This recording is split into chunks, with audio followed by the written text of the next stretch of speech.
이 세상을 살아가는 사람들이 가지는 주된 관심사는 뭘까요? 대부분 몇 가지로 국한될 겁니다. 첫째는 부자가 되는 거죠. 둘째는 건강하게 오래 사는 겁니다. 셋째는 맛있는 것을 먹고 사는 겁니다. 그리고 넷째는 재미나게 사는 겁니다. 이러한 것들이 세상을 살아가는 사람들이 가지는 주된 관심사입니다. 그리고 이런 관심사들을 한마디로 요약하면 우리는 그것을 복이라고 말을 합니다.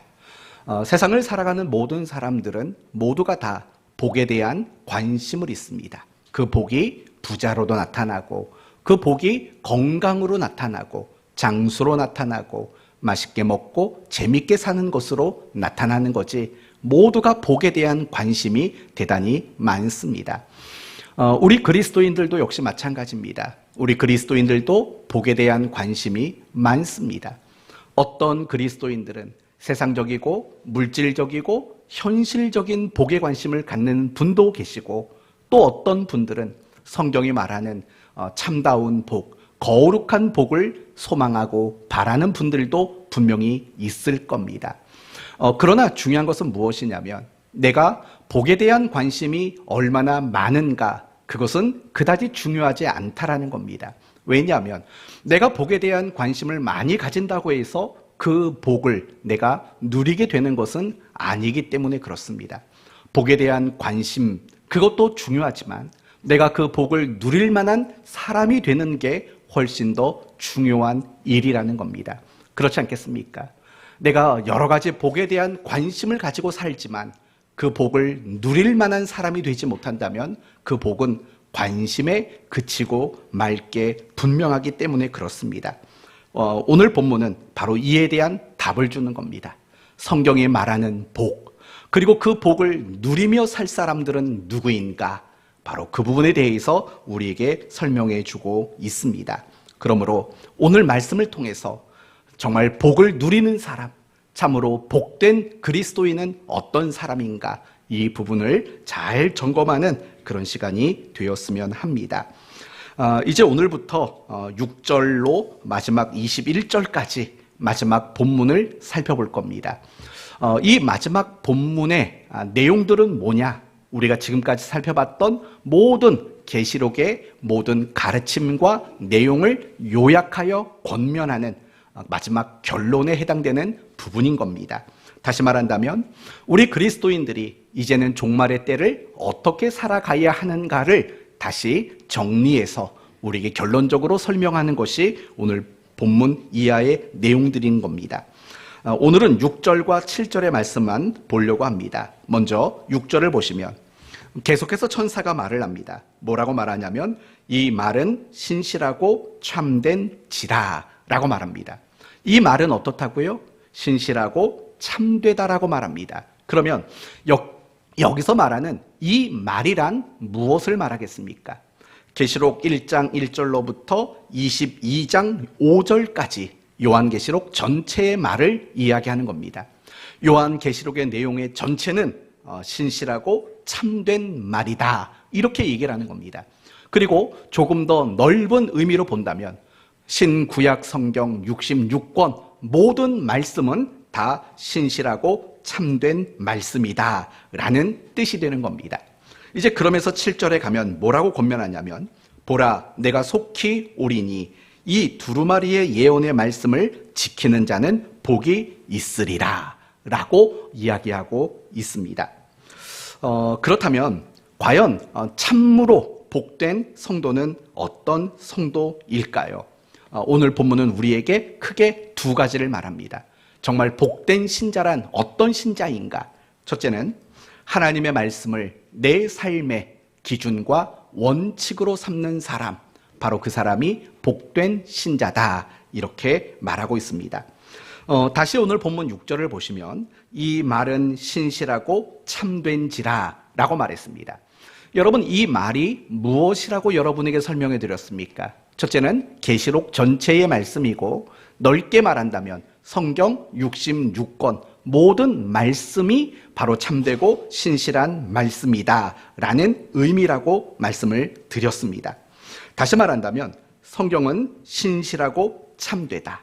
즉 믿을 만하고 거짓이 없는 하나님의 말씀이라는 겁니다. 그렇습니다. 성경은 믿을 만한 말씀입니다. 왜냐하면 성경 안에는 거짓이 없기 때문에 그렇습니다. 이것을 신학적인 용어로 바꾸면 이렇게 바꿀 수 있습니다. 성경은 오류가 없는 정확무오한 하나님의 말씀이다. 이렇게 말할 수 있는 겁니다. 이 부분을 이제 여러분과 함께 이야기를 나눠보도록 합니다. 어떻게 성경은 오류가 없을 수 있을까요? 아니, 이거부터 물어봐야겠죠. 여러분은 성경이 오류가 없다고 확신하십니까? 여러분은 성경이 정확무오한 하나님의 말씀이라고 믿어 의심치 않으신 분이십니까? 그렇다면 두 번째 질문은 이렇게 나와야겠죠. 아니, 어떻게 성경이 오류가 없겠어? 아니, 어떻게 성경이 그렇게 정확무오한 말씀이 될 수 있어? 라는 질문을 우리는 풀어 가봐야 합니다. 그리고 이 질문을 풀기 위해서 우리는 이런 질문을 또 받아야 합니다. 성경은 누가 썼을까요? 성경의 저자는 누구일까요? 1번 하나님, 2번 사람. 과연 성경은 누가 기록한 저자일까요? 누가 저자라고 말할 수 있을까요? 여러분의 답은 뭡니까? 둘 다 맞는 겁니다. 성경은 사람이 썼습니다. 그러나 성경은 하나님이 원 저작자입니다. 이 부분을 우리가 알아야 한다는 겁니다. 성경은 사람이 쓴 게 틀림없습니다. 여러분, 성경에서 가장 먼저 쓰여진 성경이 어디일까요? 창세기겠죠. 그럼 창세기는 누가 썼을까요? 창세기는 누가 썼을까요? 모세가 썼죠. 그러면 이 모세가 창세기를 기록했을 때 연도는 대략 몇 년도쯤 됐을까요? 적어도 이스라엘 백성들이 애굽 땅에서 출애굽한 연도가 BC 1446년이라고 말하니까 애굽에서 나온 연도가 그때니까 그거보다 훨씬 뒤의 일인 거죠. 그래서 대략적으로 우리는 이 창세기와 더불어 모세오경이 쓰여졌을 때를 BC 1500년경이라고 우리는 추정을 합니다. 그러면 성경에서 가장 마지막에 기록된 성경은 뭘까요? 바로 요한계시록입니다. 그러면 요한계시록은 사도 요한이 언제쯤 기록한 성경일까요? 대략 AD 100년경 기록한 성경입니다. 그러면 창세기가 기록이 되고 요한계시록이 기록이 될 때까지 그 연수는 얼마나 되는 것 같습니까? 약 몇 년간 기록됐을 것 같습니까? 1600년간 기록된 겁니다. 창세기가 기록된 이후로 요한계시록이 마칠 때까지 그 기간은 약 1600년 정도 되는 어마어마한 기간이 되는 겁니다. 그리고 이 기간 가운데 성경을 기록한 사람, 이 66권을 집필한 사람의 숫자를 헤아리면 대략 40여 명의 사람이 됩니다. 그러니까 성경은 이렇게 요약할 수 있겠죠. 성경은 약 1600여 년간 40여 명의 사람들이 기록한 하나님의 말씀이다. 이렇게 말할 수 있다라는 거예요. 그런데 놀라운 것은 두 가지가 있어요. 뭐냐면 여러분 1600년이라는 기간은요. 어떤 걸 우리에게 의미하냐면 너무 다른 시대를 살던 사람들이 서로 썼다는 거예요. 여러분 모세 시대와 사도 요한의 시대는 어떤 그 시대적인 환경과 문화와 경제와 이런 모든 것들이 같을 수가 없지 않습니까? 그렇죠? 모든 문화와 환경과 정치 이런 것들이 다를 수밖에 없습니다. 그런데도 불구하고 이 1600년간 40여 명의 성경 기자들이 성경을 집필했는데 놀라운 것은 모든 그 말씀 속에서는 언약 또는 예수 그리스도라는 공통적인 맥을 가지고 있다는 거예요. 여러분 이게 신기하지 않습니까? 보통 어떤 사람이든 책을 쓸 때 그 책을 어떻게 쓸 것이다라는 집필 계획서를 가지게 됩니다. 예를 들면 서론은 무엇이고 본론은 무엇이고 결론은 어떻게 이야기할 것이고 하는 그런 집필 계획서를 가지고 책을 쓰는 겁니다. 그러나 성경은 어떤 집필 계획서가 존재하지 않았던 거 아닙니까? 그런데도 불구하고 이걸 어떻게 쓰겠다라는 어떤 계획서가 없는데도 불구하고 1600년간 서로 다른 시대와 환경 속에 살았던 사람들이 기록을 했는데도 불구하고 언약과 예수 그리스도라는 이 공통된 주제를 가지고 성경을 기록했다라는 겁니다. 그리고 또 하나 놀라운 점은 무엇이냐면 그 성경의 내용이 오늘날까지도 유실되지 않고 보존되어서 우리에게 전달되고 있다는 사실이 굉장히 놀라운 겁니다. 여러분, BC 1500년 모세가 창세기 이하를 기록할 때 그때부터 오늘을 계산하면 몇 년 전입니까? 오늘 우리가 있는 이 시점까지 계산한다면 대략 몇 년 정도 되는 겁니까? 3000? 몇 년도가 될까요? 우리가 지금 2000년도를 살고 있으니까 1500년 전이니까 약 3500년 전에 기록한 책이라는 거예요. 여러분, 인류 역사 속에서 3500년이면 어떤 시대일 것 같습니까? 3500년이면 고조선 시대입니다. 청동기 시대입니다. 여러분, 그때 기록된 성경 말씀들이 오늘날까지 여러분 보존되고 우리에게 전수될 수 있다는 거 굉장히 놀라운 일 아닙니까? 고조선 시대에, 청동기 시대에 쓰여진 어떤 책이 그 내용이 오늘까지 전달되는 것은 그 어느 것도 존재하지 않는다라는 거예요. 그러니까 우리는 이렇게 크게 두 가지 놀라운 점을 보게 되는 거죠.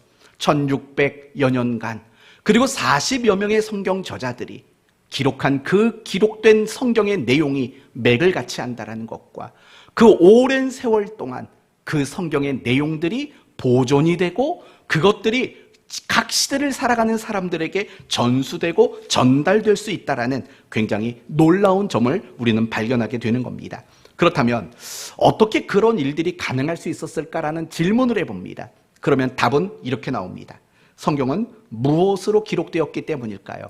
성경은 하나님의 감동으로 기록되었기 때문이라는 거죠. 디모데후서 3장 16절에 이런 말이 나옵니다. 모든 성경은 하나님의 감동으로 된 것으로 모든 성경, 창세기로부터 계시록에 이르기까지 모든 성경은 하나님의 감동으로 기록되었다라는 겁니다. 그러면 하나님의 감동으로 기록됐다라는 말의 뜻은 뭘까요? 하나님의 감동으로 기록됐다. 대부분의 성도들이 잘못 알고 있는 부분이 이런 부분입니다. 성경을 1600여 년간 40여 명의 사람들이 썼는데 사실은 하나님이 하나하나 토시까지도 다 불러줬다고 생각하는 겁니다. 모세야, 펜을 들어라. 그리고 두루마리를 들어라. 거기다 받아 써라. 태초에 하나님이 천지를 창조하시니라. 이제 줄 바꿔서 이런 식으로 하나님이 사람들에게 써야 할 내용들을 불러주셨다라고 생각하는 분들이 굉장히 많습니다. 그걸 하나님의 감동으로 기록된 것이다라고 이해하는 사람이 많다는 겁니다. 그러나 전혀 그렇지 않습니다. 하나님이 각 시대마다 각 사람들을 통해 성경을 기록할 때는 절대로 불러주지 않았습니다. 받아 쓰는 방식으로 성경은 기록된 게 아니라는 겁니다. 그러면 성경은 어떻게 기록됐다고요? 하나님의 감동으로 기록됐다는 거예요. 그러면 하나님의 감동으로 기록됐다라는 말의 뜻은 뭡니까? 하나님이 그 사람의 마음에 지혜를 주셨다라는 겁니다. 그가 살아온 환경, 그가 공부했던 어떤 지적인 수준, 그 모든 것들을 종합해서 그가 하나님의 말씀을 이해하고 깨닫고 그래서 그것을 기록할 수 있는 마음의 지혜를 주셨다라고 말하는 것이 바로 하나님의 감동으로 기록된 것이고 라는 말의 의미라고 될 수 있는 겁니다. 그래서 여러분, 성경을 보면 모든 성경이 다 같은 문학적인 수준을 갖지를 못한다고요. 언젠가도 여러분에게 말씀을 드렸죠. 사도 바울은 많이 배운 사람입니까? 못 배운 사람입니까? 이 사람은 굉장히 많이 배운 사람입니다. 오늘날로 말하면 이 사람은 고등학문을 배운 사람입니다. 그래서 이 바울이 기록한 성경을 보면은 사실은 그 표현하는 방식이나 그 내용들이 굉장히 수사학적으로 그리고 굉장히 논리적인 그런 문체들을 가지고 쓰여지고 있다고요. 그런데 베드로 같은 사람은 어떻습니까? 이 사람은 많이 배운 사람일까요? 그렇지 않습니다. 이 사람은 많이 배우지 못한 사람입니다. 어릴 때부터 고기잡이의 익숙해진 사람인 거죠. 그래서 이 베드로 사도 같은 사람이 기록한 성경 말씀을 보면 그 문장이 굉장히 쉽고 굉장히 단순한 표현으로 그 문장이 쓰여진 거죠. 만약에 하나님이 불러주는데도 받아 썼다면 바울이 쓴 말씀이나 아니면 베드로가 기록한 말씀이나 그 수준은 똑같아야만 하는 겁니다. 그러나 전혀 다르게 등장하게 됩니다. 또 하나의 예를 들면 이런 거죠. 사도행전과 누가복음은 누가 기록했습니까? 예? 누가 기록했습니다. 그렇죠? 사도행전과 누가복음은 누가 기록했습니다. 그렇기 때문에 이 누가의 직업은 뭐냐? 역사학자입니다. 역사학자. 그리고 또 다른 직업은 의사라는 직업을 가지고 있어요. 그래서 여러분, 이 사도행전과 누가복음을 읽다 보면은 굉장히 역사적인 사실들을 표기를 많이 해놨어요. 언제 누구 때에 이런 일이 있었다라는 식으로. 그리고 또 하나의 특징은 뭐냐면 이 누가가 의사였기 때문에 어떤 질병, 어떤 귀신 들린 자, 뭐 그 사람의 상태를 기록할 때 굉장히 자세하게 언급을 한다라는 거. 그게 뭘 여러분 반영하는 거냐면 누가가 사도행전과 누가복음을 기록할 때 하나님이 불러주는 대로 받아 쓴 게 아니라는 거예요. 자기가 가지고 있는 학문과 지식과 경험과 이해와 깨달음, 이 모든 것들을 하나님이 지혜롭게 사용하도록 하셔서 하나님의 말씀을 기록할 수 있도록 도우셨다라는 거예요. 그러면 다시 여기서 물어본다면 과연 성경은 누가 저자이냐, 누가 기록했냐라고 물어본다면 이렇게 대답하는 게 맞는 대답인 거죠. 하나님의 저자인 것이 100%고 사람이 저자인 것이 또 100%다. 이렇게 말하는 게 정답이라고 말할 수 있다라는 거예요. 마찬가지인 거예요. 하나님께서는 감동하심으로 1600여 년간 40여 명의 사람들 속에 감동을 주셔서 언약과 예수 그리스도라는 이런 관점에서 성경을 맥락을 같이 하여서 기록할 수 있도록 인도하신 거죠. 보존과 전수의 문제도 마찬가지예요. 그 하나님의 말씀들이 사라지지 않고 계속해서 누군가에게 전수되고 전달되고 보존되고 알려지게 되는 이 모든 일들 속에서도 하나님의 개입과 하나님의 간섭은 놓치지 않았다라는 거예요. 있었다라는 거예요. 사랑하는 성도 여러분, 이게 중요한 겁니다. 하나님의 말씀은 오류가 없다. 그리고 하나님의 말씀은 정확무오하다라는 이 확신이 사실은 우리의 신앙생활의 가장 기본적이고 중요한 신앙의 기초이며 출발이라는 사실을 우리는 잊지 말아야 합니다. 가끔씩 신앙생활을 10수년 하신 분이 있는데도 이런 말하는 분이 있어요. 저는 그 성경의 내용을 다 믿지 못하겠어요. 어떻게 그럴 수 있어요? 라고 말하는 분들이 사실은 적지 않다고요. 그러니까 우스갯소리로 그런 말들이 나오는 거죠. 어떤 아이가 주일학교에서 여리고성이 무너진 걸 배우고 집에 왔어요. 엄마가 물어보죠. 오늘은 뭐 배우고 왔니? 그랬더니 여리고성을 무너뜨린 거에 대해서 배우고 왔다고 그렇게 얘기를 했대요. 그러니까 이 말을 듣고 부모가 깜짝 놀래가지고 이게 정말 그런 일이 있을 수 있니? 라고 물었더니 그 아이가 이렇게 대답했대죠. 하나님이 전투기를 보내서 미사일을 쏴서 무너뜨린 거래요. 뭐 이런 얘기도 있고 또 무슨 얘기가 있습니까? 장로님들이 그 얘기를 전해 듣고 이렇게 말했대. 아니 우리 애들이 무너뜨린 거 우리 교회 재정으로 다시 쌓아주십시다. 뭐 이런 말도 안 되는 얘기들이 나온다고 하지요.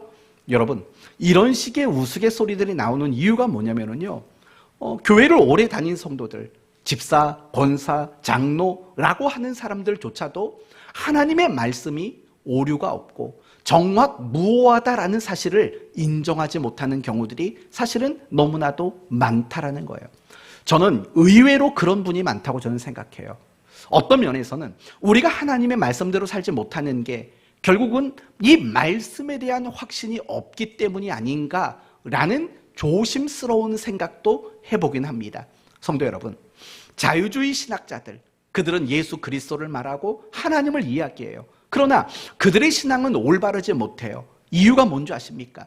그들은 이런 생각을 가지고 있거든요. 성경에는 오류가 있을 수 있다라고 그들은 생각한다고요. 그러면 여러분, 성경 안에 오류가 있을 수 있다고 여긴다면 어떻게 그게 올바른 신앙이 될 수 있고, 어떻게 그런 확신 속에서 그들의 신앙이 올바르게 성장해 갈 수 있겠습니까? 정말 우리의 신앙이 성장하는 데 있어서 가장 중요한 기초는 뭐냐? 하나님의 말씀은 정확무오한 하나님의 말씀이라는 이 확신이야말로 우리의 신앙을 정말 올바르고 건강하게 자랄 수 있도록 만들어주는 가장 중요한 신앙의 기초라는 겁니다. 그래서 저는 여러분 모두에게 이런 확신이 있었으면 좋겠어요. 하나님의 말씀은 오류가 없다. 정확무오한 하나님의 말씀이다. 라는 이런 확신이 여러분에게 있어야 한다는 거예요. 그렇다면 오늘 본문을 보면 천사가 말을 하죠. 이 말은 신실하고 참된지라. 우리식대로 말하면 하나님의 말씀은 오류가 없고 정확무오한 말씀이다 라고 천사가 이야기를 하고 있다고요. 그러면 지금 천사는 왜 이런 말을 하고 있을까요? 우리에게 하나님의 말씀은 정확무오하다라는 사실을 알려주는 것이 목적일까요? 그렇지 않은 거죠. 하나님의 말씀이 정확무오하다라고 말하는 데에는 더 중요한 목적이 있는 거죠. 그게 뭐냐? 결국은 예수 그리스도를 믿는 그리스도인들, 이 종말의 때를 살아가는 우리 모든 그리스도인들, 우리가 가져야 하는 삶의 기준과 원칙은 오로지 무엇밖에 없다라는 겁니까? 하나님의 말씀인 성경 말고는 내 삶의 기준도 없는 거고 내 삶의 원칙도 존재할 수 없다라는 거예요. 바로 이것을 우리에게 가르치고 있는 내용이 바로 이 말은 신실하고 참된지라 라는 이 말 속에 담겨져 있는 가르침이라는 겁니다. 사랑하는 성도 여러분, 내 삶의 기준과 원칙, 그게 있어야 돼요. 여러분, 기준과 원칙이 없이 살아가는 사람이 있어요. 그리고 절대로 기준과 원칙으로 삼으면 안 되는 것들을 그걸로 기준과 원칙을 삼는 사람이 있다고요. 돈, 야망, 욕망, 욕심, 이런 것들을 기준과 원칙 삼는 사람이 있다고요. 그 인생은 불보듯 뻔할 겁니다. 허무한 인생이고 실패한 인생이 될 수밖에 없는 겁니다. 왜냐하면 그 어떤 것도 진정한 기준과 진정한 원칙이 될 수 없는 거니까. 그러나 하나님의 말씀을 기준으로 원칙으로 삼는 사람은 그렇지 못한 사람이 될 거죠. 정말 복된 사람이라고 말할 수 있다라는 거죠. 마태복음 7장을 보세요. 두 사람이 등장해요. 근데 이 두 사람은 모두가 집을 지어요. 첫 번째 사람은 그 집을 모래 위에 지었다고 말해요. 그래서 비가 내리고 창수가 났을 때 결국 어떻게 됩니까? 그 집이 무너짐이 심히 크다라고 말을 해요. 그 사람이 어떤 사람일 것 같아요? 모래 위에 집 지은 사람. 먼저는 예수 믿는다고 말하는 사람이에요. 그리고 두 번째는 예수 믿는다고 말은 하지만 그 사람의 삶의 기준과 원칙이 예수 그리스도 또는 하나님의 말씀이 아닌 다른 것을 기준과 원칙을 가지고 삼는 사람, 바로 그런 사람이 모래 위에 집을 지은 사람이라고 말하는 거죠. 바로 그런 일이 일어난다고요. 기준이 될 수 없는 것, 원칙이 될 수 없는 것, 그것을 내 삶의 기준과 원칙으로 삼으면 모래 위에 집 지은 자의 결말이 결국 나의 결말일 수밖에 없는 거예요. 여러분, 중세 시대를 우리는 뭐라고 말하냐면 영적인 암흑기라고 말해요. 그만큼 중세 교회와 중세 신자들은 굉장히 타락했고 변질되었기 때문에 그래요. 그 이유가 뭘까요? 그들에게는 말씀이 기준이고 원칙이지 못했기 때문이에요. 내가 무언가를 선택하는 거, 내가 어떤 말을 하는 거, 내가 어떤 행동을 하는 거, 내가 무엇인가를 추구하는 거, 그 기준과 그 원칙이 하나님의 말씀이 아니었기 때문에 그래요. 그래서 루터와 칼빈과 이런 종교 개혁자들이 외쳤던 외침이 뭔지 아시지 않습니까? 오직 성경으로, 오직 성경으로, 성경으로 돌아가자. 여러분, 이런 외침을 했던 이유가 뭡니까?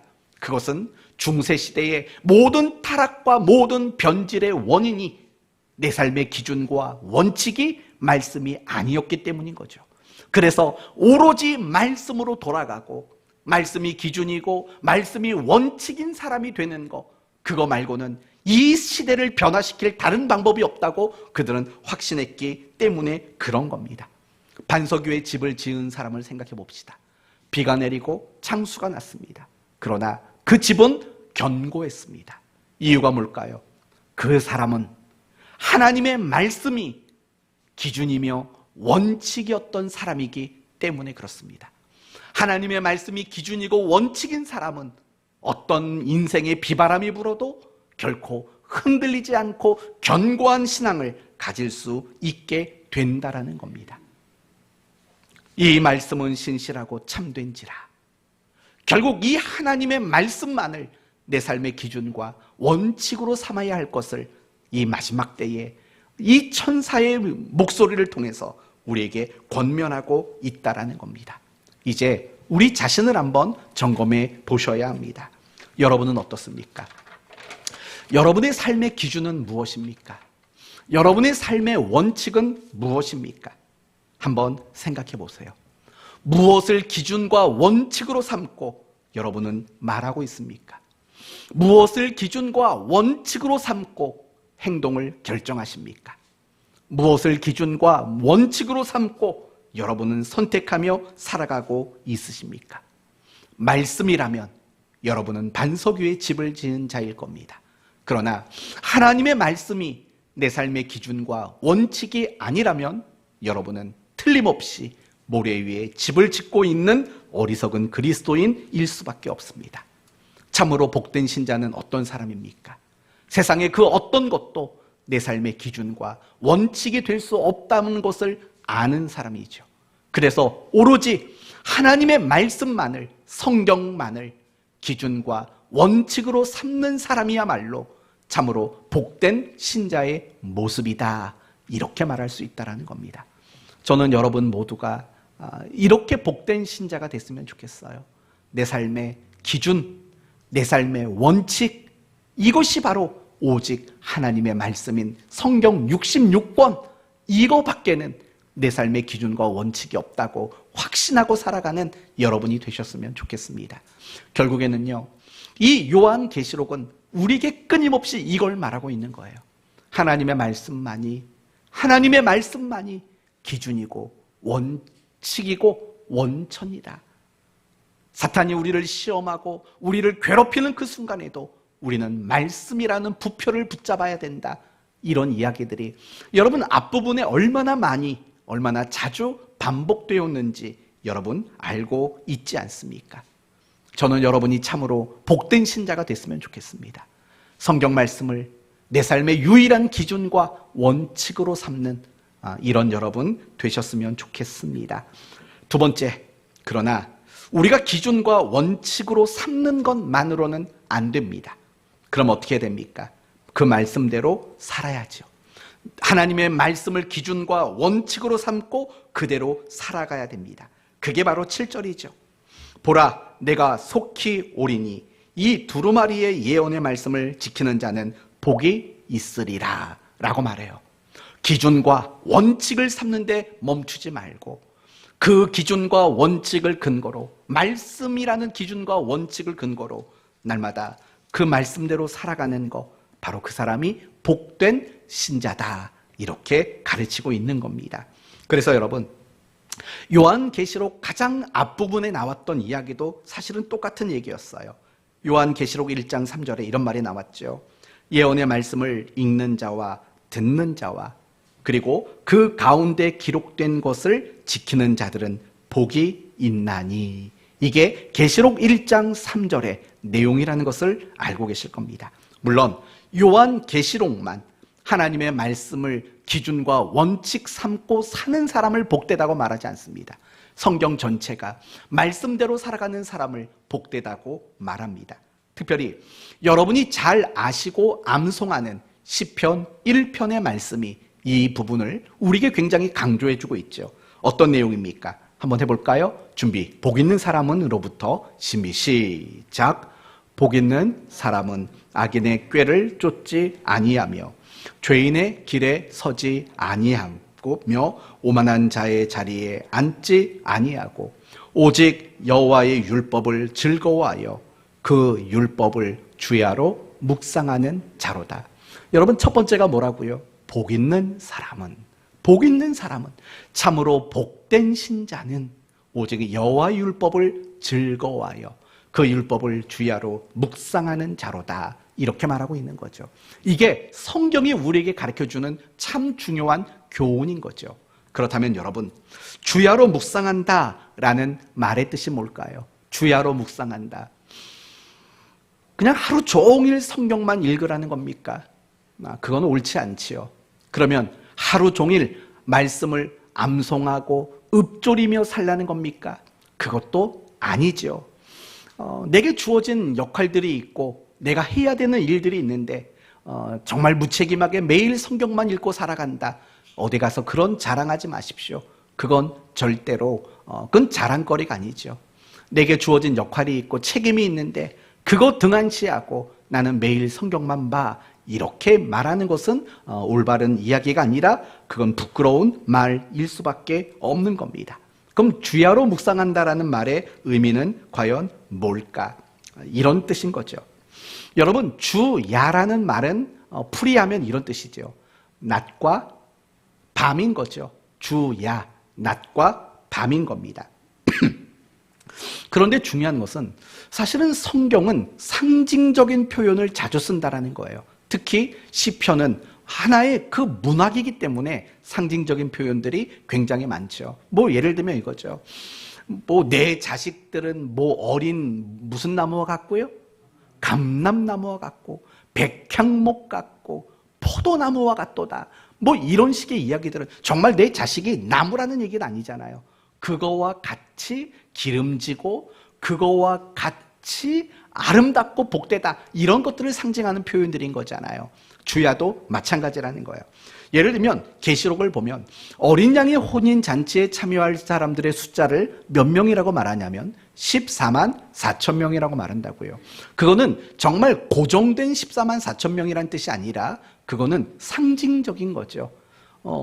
신구약 시대에 구원받기로 선택받은 모든 사람들이라는 상징적인 의미가 있는 거죠.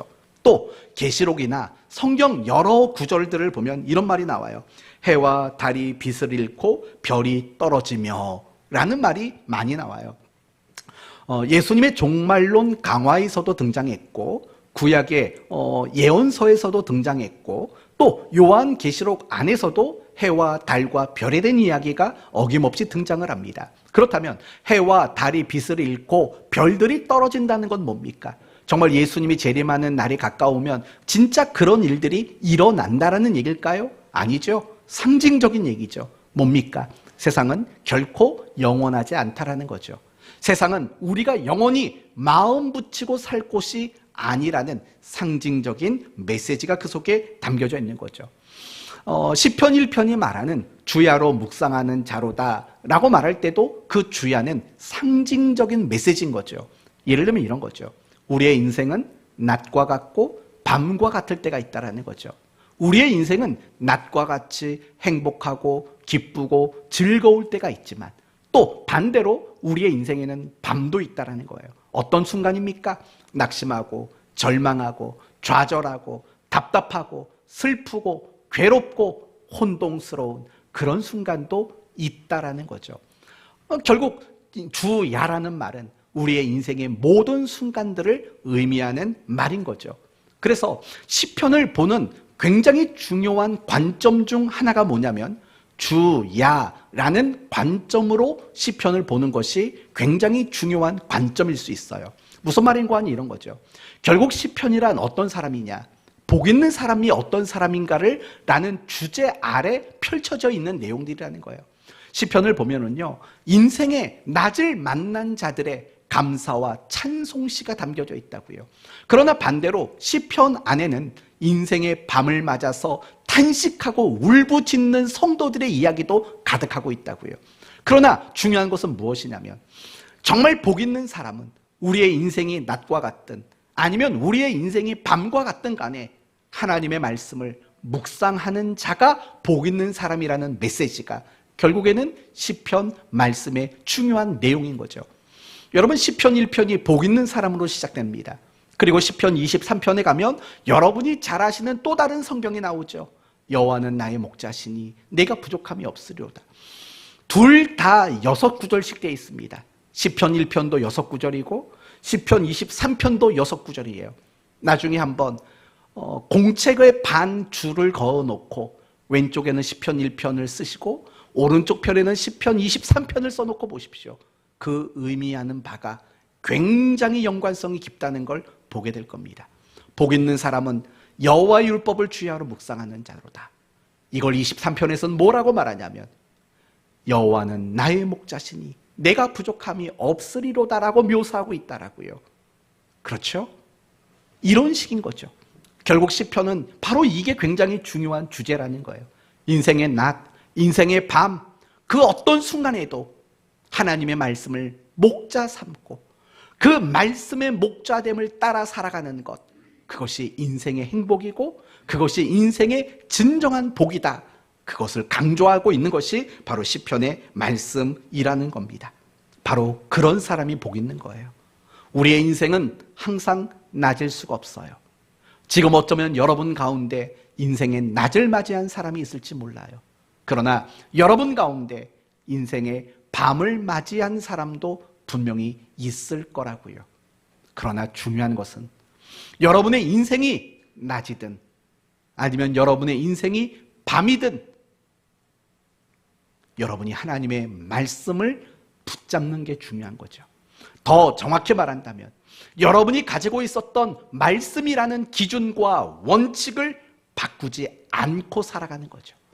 아무리 내 인생에 밤이 찾아와서 괴롭고 탄식하고 절망하고 한숨 짓고 눈물 짓고 숨쉬기 어려운 그 순간 속에서도 말씀이라는 그 기준과 원칙을 놓지 않고 그 기준과 원칙을 바꾸지 않고 끝까지 말씀대로 살아가는 사람, 바로 그 사람이 참으로 복된 신자의 모습이라고 오늘 본문과 성경 전체는 우리에게 늘 끊임없이 이야기하고 있는 겁니다.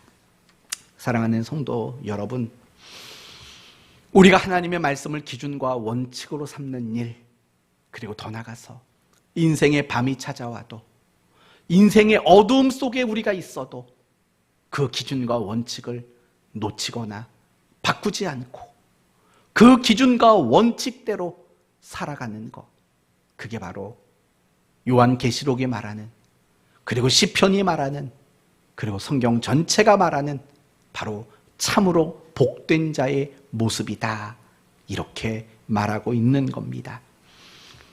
많은 사람들이 인생의 낮에 말씀을 기준과 원칙 삼는 일들을 곧잘합니다. 그러나 인생의 밤이 찾아오면 나도 모르게 그 기준과 그 원칙이 흔들려 버리고 말씀대로 살아내는 일들이 더 이상 이루어지지 않는 그런 실수를 범하는 경우가 많습니다. 그러지 않았으면 좋겠습니다. 요한계시록이 기록될 당시 로마로부터 얼마나 많은 박해가 있었는지 아시지 않습니까? 그들에게 말하는 겁니다. 너희는 인생의 밤이다. 너무 칠흑 같은 밤이다. 날이 셀 것 같지 않고 동이 틀 것 같지 않은 밤이다.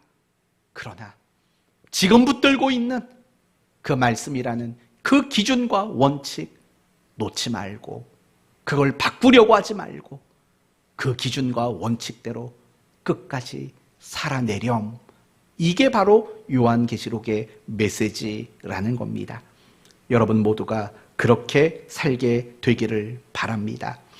그러기 위해서 우리에게 필요한 것이 뭘까? 간단하게 3가지만 말씀드리고 마치겠습니다.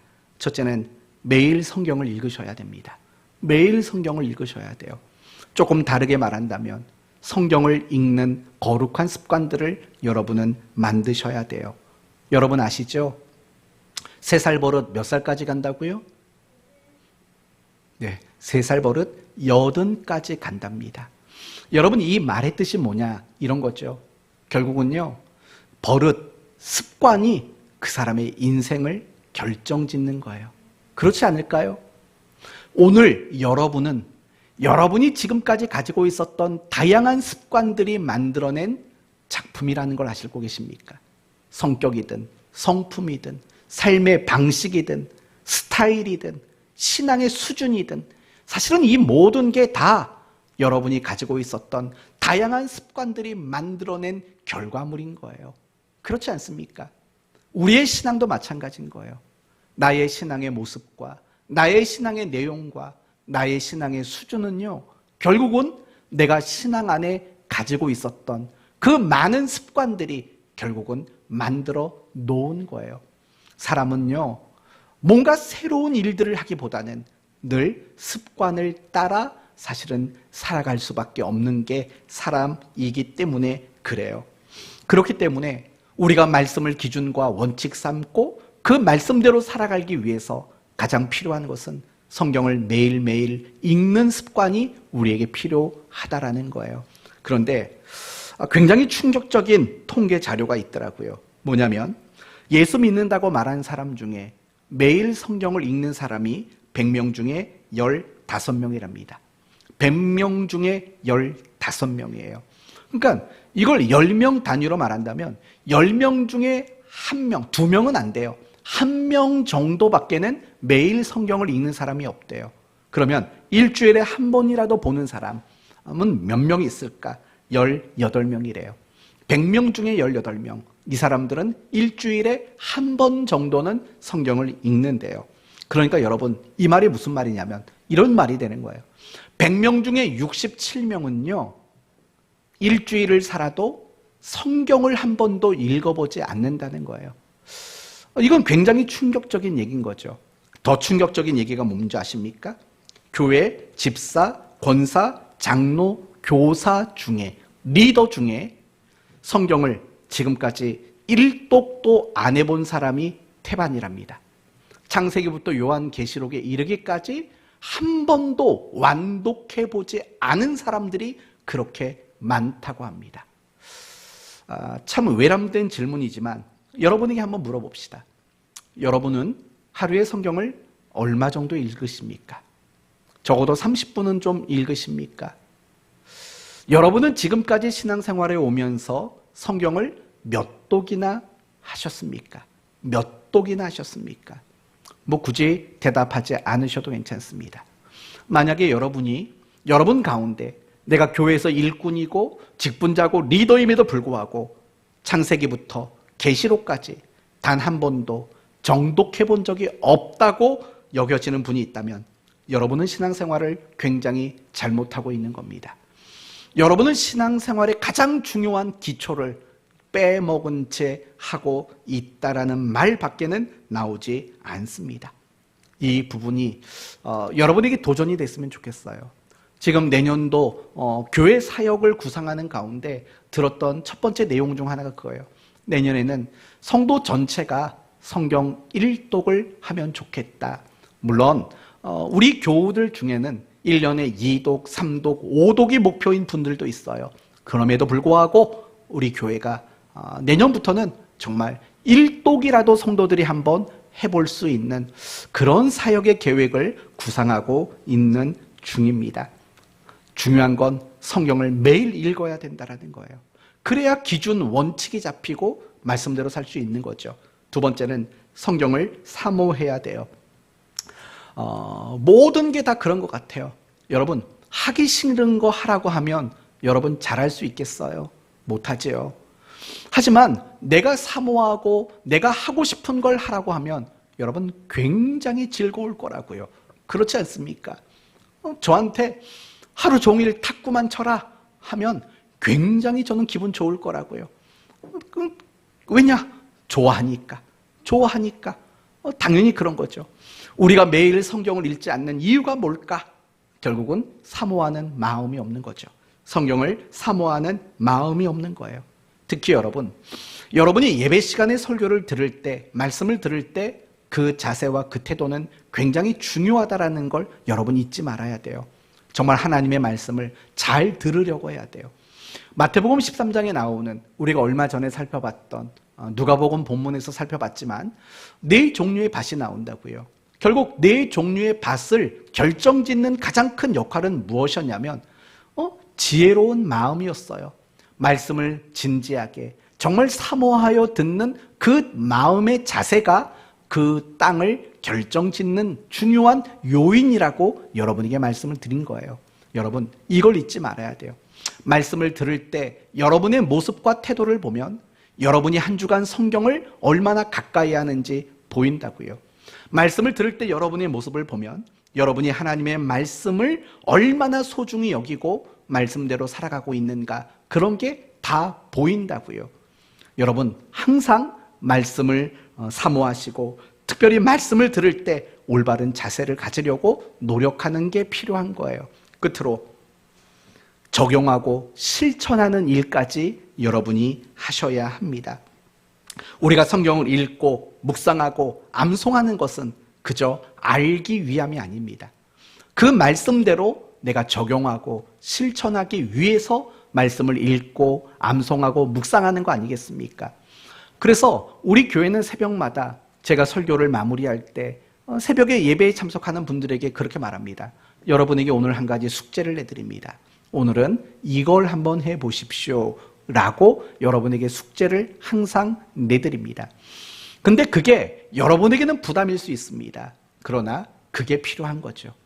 우리가 말씀을 듣고 읽고 묵상해서 알게 되었습니다. 그건 우리의 삶에 큰 변화를 만들지 못해요. 내가 읽고 묵상하고 들은 말씀을 가지고 적용하고 실천하는 일들이 반복될 때 우리는 더 많이 성장할 수 있기 때문이라는 거예요. 그렇기 때문에 여러분의 말씀이 기준이고 원칙이고 말씀대로 사는 사람이 되기를 원하신다면 이런 일들을 하세요. 매일 말씀을 읽는 거룩한 습관, 말씀을 사모하는 마음, 그리고 그 말씀을 가지고 적용하고 실천하고자 하는 목표의식을 가지는 일들이 굉장히 중요한 겁니다. 이제 오늘 말씀을 마치겠습니다. 성경은 정확무오한 하나님의 말씀입니다. 정확무오한 건 하나님 말씀 말고는 없습니다. 따라서 내 삶의 기준과 원칙은 오직 말씀만 되어야 합니다. 그리고 하나님의 말씀을 기준과 원칙으로 삼았다면 이제는 그 기준과 원칙이 되는 말씀을 따라 살아가는 일에 노력하셔야 합니다. 말씀을 매일 읽으십시오. 사모하십시오. 그리고 그 말씀을 적용하고 실천하는 일들을 끊임없이 훈련하십시오. 바로 그런 사람이 참으로 복된 신자라고 계시록은 오늘 우리에게 말씀하고 있습니다. 앞으로 여러분이 신앙생활하는 모든 시간 속에서 이런 여러분이 되셨으면 좋겠어요. 맞아. 하나님의 말씀은 정확무오하고 내 삶의 유일한 기준과 표준과 원칙이고 내가 그 말씀대로 살아가는 것, 이것보다 복된 인생은 없다는 확신을 가지시고 날마다 그렇게 살아가시는 복된 성도 되시기를 예수님의 이름으로 축원드립니다.